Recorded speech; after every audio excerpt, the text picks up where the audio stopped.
take a look at this picture. This is a woman named Maria Ponomarenko. She's a Russian journalist. This is her in the cage of Russian judicial system. Russian prosecutors want to sentence her to 9 years in prison, according to the human rights group OVD. Well, why? Well, the reason is because she reported on the bombing of the Mariupol theater. You know, the one full of innocent women and children, hundreds were killed. The theater that was labeled children above it in Russian. Ponomarenko was arrested because she described what happened on Telegram, what really happened, right? That there was a bombing and all those women and children, so many were killed. So now she is there in that cage, charged with disseminating false information about the Russian army. She's a mother of 2, and she may very well spend the next decade of her life in prison or a penal colony. After all, Russian courts do have a history of rubber stamping what prosecutors recommend. So this is the crackdown happening inside Russia as Russian soldiers take those incredible losses on the battlefield that few want to be anywhere near. Our Fred Pleitgen is out front live in Kyiv tonight. And Fred, you're there on the front lines. You had a chance to speak with some of those Wagner fighters who are, you know, the ones in those trenches by those tanks. They are now the ones you spoke to, Ukrainian prisoners of war. An incredible opportunity for you to come face to face and speak to them. What did they tell you? Hi, Aaron. First of all, you're absolutely right. It was certainly a remarkable opportunity that we had. And at the same time, of course, it's also something that we needed to treat in a very sensitive way. It was Ukrainian intelligence that allowed us access to these 2 Wagner fighters that had been captured late last year on the battlefields in eastern Ukraine. And of course, we had to make clear to these fighters that they were under no obligation whatsoever to speak to us. Also, of course, we had to assure ourselves as best we could that they did not feel under any sort of duress to speak to us. And those are certainly things that we conveyed to these fighters. The other thing that we obviously did is we hid their identity, we changed their voices, but they gave us some pretty remarkable insight into some of the tactics that Wagner is using, specifically those human waves of expendable fighters that are being sent towards frontline positions, many of them getting killed before they even get anywhere near the Ukrainians, and also about some fighters being shot if they refuse to do so. Here's what we heard. Artillery targeted us. We had no chance to hide anywhere. We got an order just to run forward. We ran forward, but one guy was hiding behind a tree and refused to advance. We reported him to the commander later, and they condemned him after we returned to the base. He was simply taken out of the building. He dug a grave for himself, and he was shot down 50 meters from the base. Groups of fighters were brought to the starting line. 400 people were taken there, and more were coming constantly. They were always nearby on the starting line. They were constantly sent to storm positions. One group was sent, decimated, and then it was disbanded. Then more and more other groups were sent.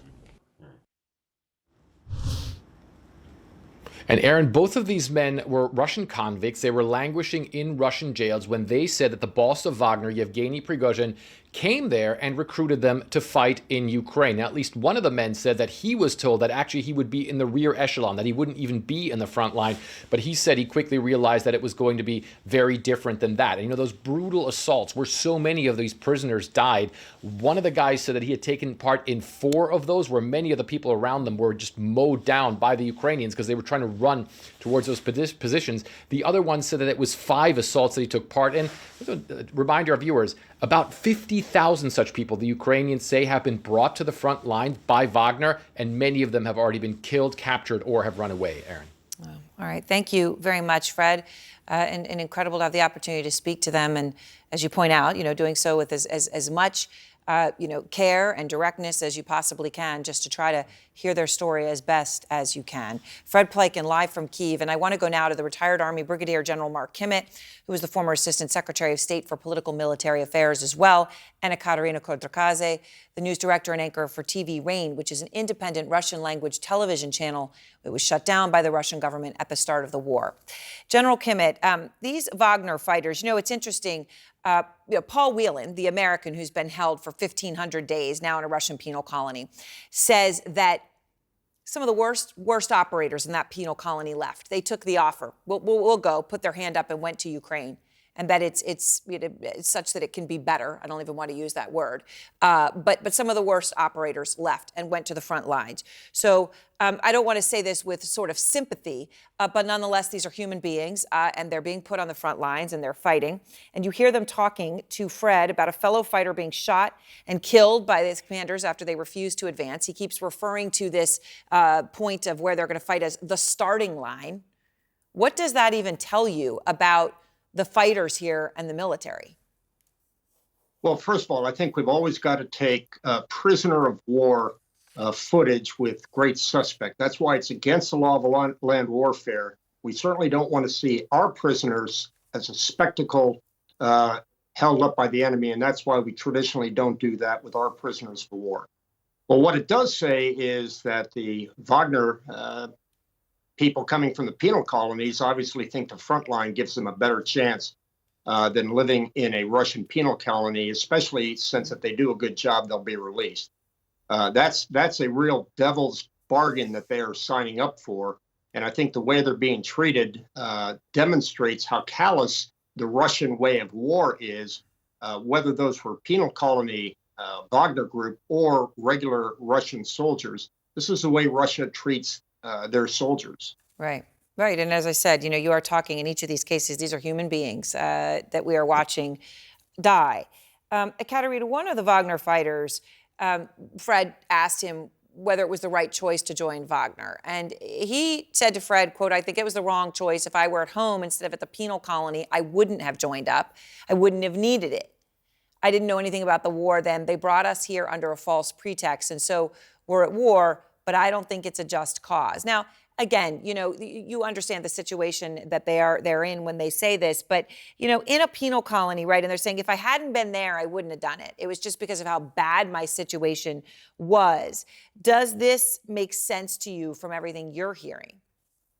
Yeah, absolutely. There has been so many investigations by the, independent journalists and human rights activists telling us about the situation in penal colonies in Russia, in jails. It is terrible what people are going through there.